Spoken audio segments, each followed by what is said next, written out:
Morning, boys. I'm back from SHOT Show, and it was one hell of a week as usual. And as usual, when I wasn't drunk, I was on the SHOT Show floor checking out all the new guns. And as usual, I'm bringing you the top 5 pistols, rifles, shotguns, and PCCs in separate wrap-up videos. We're going to start this year with PCCs because I think they had the best showing as a category, although it's a close call with rifles because there were some pretty good ones there too. Yeah, a lot of these are expensive this year, but if you've ever paid anything of value for a non-fungible token, then absolutely shut the f*** up. A PCC is kind of like a stopgap between pistol and full-size rifle. While not nearly as practical or versatile as a handy rifle, there are benefits: better suppression, reduced recoil, the ability to share magazines and ammunition with your handgun, less concussion, and even better concealability. Not to mention that typically longer barrels will accelerate a pistol round to velocities it would never achieve in a handgun platform, giving it more power than a pistol in many or most cases. There's nothing wrong with a good PCC, which is why they're still used by police and military units throughout the world to this day, even if they have been overshadowed a little bit by PDW-sized rifles in recent years. In fact, there's a little bit of a mini comeback occurring, like a PDW-sized renaissance with the US Army ordering their first set of SMGs since the grease gun of World War II. And don't forget Secret Service agent Roy Munson, who most definitely had the incredibly dangerous FN-P90 tucked under his 2 sizes too big blazer. PCCs have become more popular in the civilian market as well, meaning that we're seeing more of them in places like SHOT Show. So, for number 5, we're going to start with the Yangstat Arms MDP9. The MDP9 is only 14 inches long, only 3.6 pounds, making it very lightweight, very compact, and it's a 9mm that accepts cheap, reliable, plentiful Glock pistol magazines. It also has that 1913 Picatinny rail rear plate, so you can add any number of stocks, including SIG's popular MPX series of butt stocks. It also has a tri-lug adapter on the barrel like an MP5, meaning you can get quick disconnect adapters for most 9mm cans that you can remove or install with a quarter twist instead of threading it on. Finally, another aspect that makes this gun unique is that the MDP9 uses a roller delay blowback system, also like the MP5. Without getting into the specific details, this is a means of delaying the blowback of the bolt through mechanical rollers in the bolt, which kind of keeps the weight and the felt recoil of the MDP9 lower than if it were simple straight blowback with no mechanical delay. Points of it, obviously the roller delayed system, you lose the buffer tube, right? So that's the big thing people are going to notice when you pick it up. You don't have the AR-15 style tube hanging off the back, but any stock or brace that goes on a 1913 is going to attach to it. And then you've got the forward non-reciprocating charging handle on it. Swap that from left to right. Just gives it a nice feel to it. With it being so small, you don't have to pull your head away to charge the gun. And what are these going to be running? I know that might not be set yet, but I have to ask or I get in trouble. It's all set, and so MSRP is $25.99, so street price is going to be a little bit less than that. And then if you buy just the complete upper and the pick rail, I believe it's $15.99 MSRP. I know, it's $2,600, but for what you're getting, remember, this is a gun that's on the same level of sophistication as the MP5.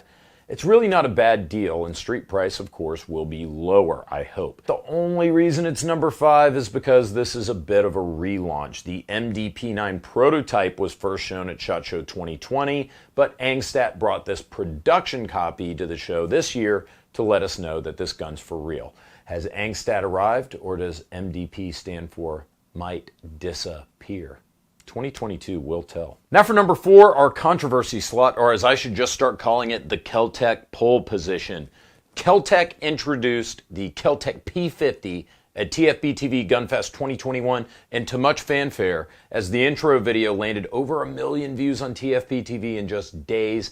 And there's good reason for that. The P50 is an ultra-compact pistol utilizing the FN-57 round.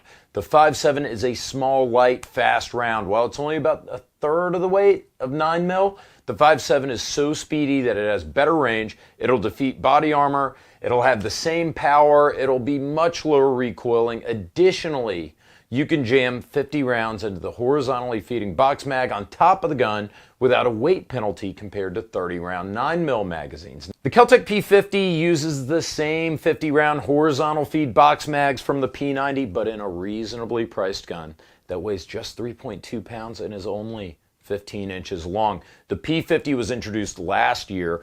I called it one of the best guns of 2021, but for 2022 at SHOT Show, Kel-Tec rolled out the carbine version. What we're going to do is sell a carbine kit. So you're going to get a barrel and a stock. Not a pistol brace. It's an actual stock, and it's a side folding stock as well. I don't know what the MSRP is going to be on the kit, but it'll drop right into your P50 once you get one. So I can do this myself. Like, I don't need a gunsmith. If I buy the kit, I should be able to do everything myself. Absolutely, yeah. And so this is not a carbine version of the P50. It's not something that we're going to go into production on. It's just going to be sold as a kit. So you guys are never going to make a complete like P50 carbine. You're only going to sell the kit. I mean, it seems pretty clear, but I'm just making sure. Well, it's us, you know. Yeah, it's true. It is Kel-Tec. Who knows? It could be tomorrow, and you guys are we might come out with a bolt action P50. Who knows? Yeah. Now the carbine version will not, at least for now, be released as a standalone gun. Rather than screw over early adopters with like a new proprietary gun, Kel-Tec is selling a $299 conversion kit, including a 16-inch barrel and a folding stock. Personally, I'm more interested in the stock alone, and I hope that Kel-Tec introduces that as an a la carte option for those of us who just want to form one, our $1,000 P50s, to become the not quite poor man's version of the P90, which P90s cost twice as much as the P50. So I'm hoping that maybe they'll sell the stock alone. And for those keeping score at home, this will be the only gun on this list that costs under $2,000. I thought PCC meant pistol caliber carbine, not pound my credit card. Now for number 3. Yes, I know. We're all sick and goddamn tired of AR9s by now. To be sure, there really haven't been any top tier manufacturers making good non-blowback AR9s. The Noveske Space Invader was a noble attempt, but it was just a really neat and really expensive direct blowback 9 that used notoriously iffy legacy Colt magazines. The only space it invaded was my wallet and my gun safe. The Aero EPC was possibly a better attempt at the AR9, accepting Glock magazines, costing significantly less than the Space Invader. It's a great gun, but it's still just a straight blowback. Enter the L&T Mars L9, a fully ambi, monolithic upper, short stroke piston operated AR9, not a blowback, that comes from one of the best AR manufacturers in the game. This one is a true piston design. So it's a patented piston, no blowback, no gas. Uses a traditional bolt like you're seeing, a bolt carrier group with a tappet. Runs really well. This is based off of Glock mags right now, based for the international tender that we're competing in. But you will see a Gen 2 come out that runs a traditional double stack magazine. Sounds awesome, right? While this might be the best AR9 right now money can buy, it doesn't mean it's the best AR9 that you can buy. This will MSRP at a sweaty $2,800 when it drops this summer. So if you buy an LMT, you might be on EBT.